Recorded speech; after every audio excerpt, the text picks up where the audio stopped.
आप में जगह करके आपको श्रवण कराते हैं ताकि आप मनन की तरफ जा सकें और फिर आपका ध्यान रहे।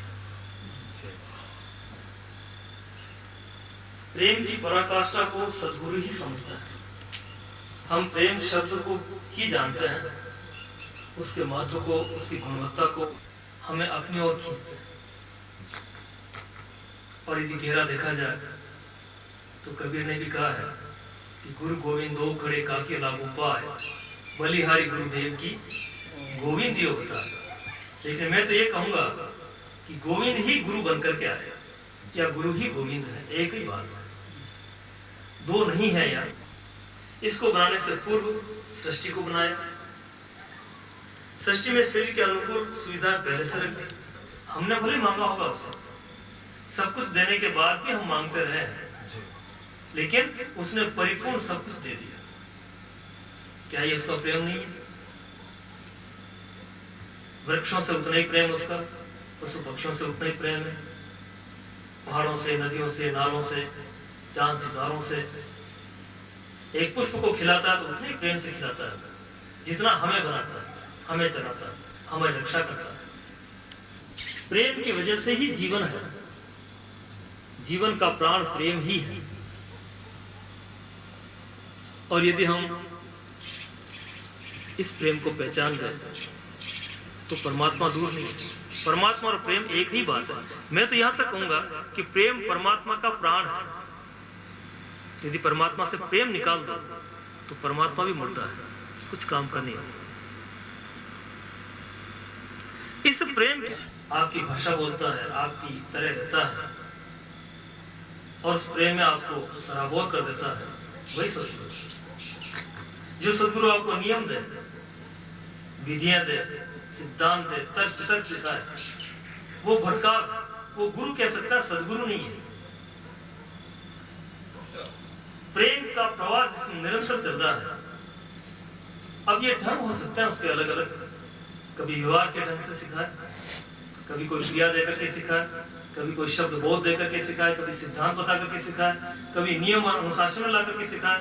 ये उसके तरीके हैं, लेकिन उस सब में प्रेम मिला होता है।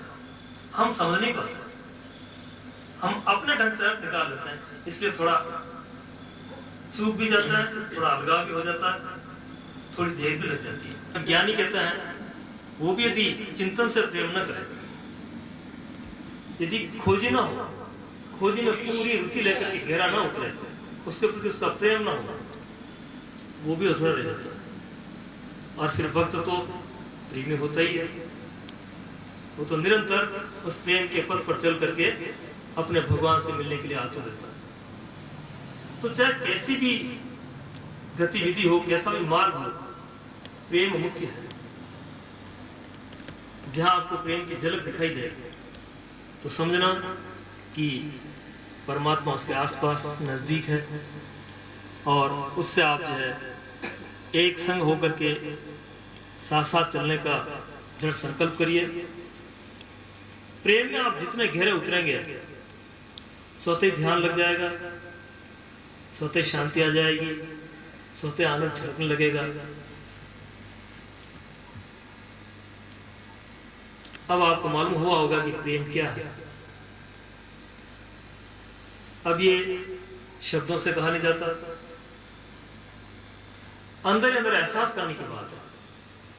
और एहसास ऐसा कि जितने भी एहसास आपने संसार के किए हैं उससे परम एहसास, सारे एहसास जिसमें सम्मिलित हो जाए, जिसमें घुल मिल जाए, जिसमें एकत्व को प्राप्त कर ले, जिसमें निहित हो जाए और सबको समेट ले अपने आप में। प्रेम वो जो घृणा से भी प्रेम करे। प्रेम प्रेम ही जानता है, इसके अलावा और कुछ नहीं जानता। नियम कैसे भी हो प्रेम में टूट जाते हैं, क्योंकि प्रेम जैसा स्वतंत्र और कोई नहीं। एक बिंदु कवि ने कहा है कि प्रबल प्रेम के पाले पड़कर प्रभु को नियम बदलते देखा, अपना मान टले टल जाए, भक्त मान नहीं टलते देखा। सारे नियमों को, सारी विधियों को एक तरफ रख करके प्रेम की सहिता निरंतर प्रवाहित होती है। इसको जान लिया, सब जान लिया। तो गुरु जो है हमेशा प्रेम को ही प्रभावित करता है, और जो प्रेम को प्रभावित करता है वही गुरु है। इसके अलावा जो कुछ भी है वो अपने अपने ढंग से गुरुडम चला रहे होंगे, लेकिन गुरु तत्व उनमें नहीं है।